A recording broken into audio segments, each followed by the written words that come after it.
Narinig mo na ba ang kwento tungkol sa nawawalang syudad sa probinsya ng Samar? Halika, samahan mo kong tuklasin ang misteryo sa lugar na ito. Panda. I got broads in Atlanta. Just took the lean in the family. Credit cards and the scammers. Getting no licks in the band. Ikaw, naniniwala ka ba na may Biringan City sa Samar? Na ito ang isang kwento sa likod ng misteryo ng Biringan City. Taong 1983, nag-aral sa Maynila yung tita ng kaibigan ko. May kaklase daw siya na ang pangalan ay Carolina. Napakaganda raw ni Carolina. Mayaman at matalino. Perpekto na kumbaga. Mag-e-end of semester na daw nun. Inimbitahan sila ng mga kaklase niya sa lugar ni Carolina. Magpepesta raw kasi dun. Tinanong niya kung saan yung lugar niya. Sabi ni Carolina, sa Biringan City yun. Sinabi ko din ni Carolina na ako na ang sasagot ng pamasahe natin. Balikan, papuntang Maynila. Yung ibang kaklase nila hindi na sumama kasi nagsiuwi na sa kanilang probinsya para doon na lang magbakasyon kasama ang pamilya nila. Sasama sana yung tita ng kaibigan ko para makalibre ng pamasahe pa uwi. Since taga Leyte siya, kaso hindi siya nakasama dahil hindi siya pinayagan. Umuwi na lang muna sa lola niya doon sa Maynila. Bali 4 na lang sila na pumunta ng Samar. Si Carolina at yung 3 nilang kaibigan na taga Maynila. Simula nun hindi na nakauwi ng Maynila yung 3 kaibigan niya.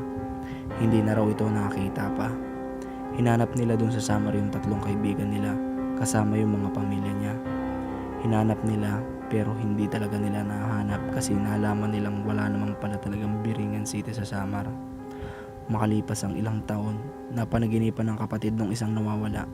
Sabi sa panaginip niya, nasa Biringan City raw siya. Maligaya daw ito at may pamilya na. Di na daw sila dapat mabahala kasi nasa maayos na siya na kalagayan. Kasama niya yung kaibigan nila at si Carolina. Nakakawalo sa isang buwan na may napapadpad sa mga deliverman na nagtatanong sa kanila kung asan daw yung lugar na Biringan City.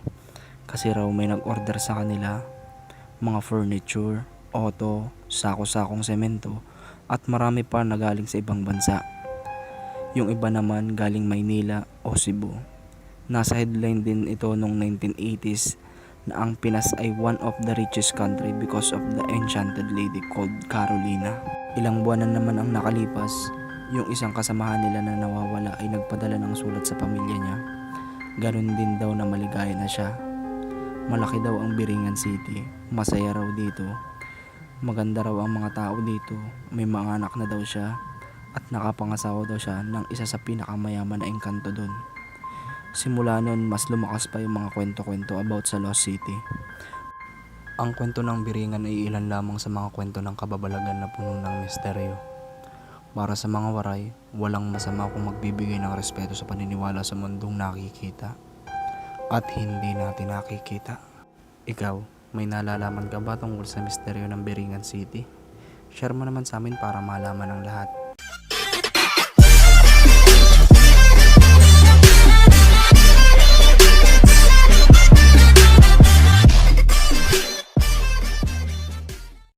Jungle.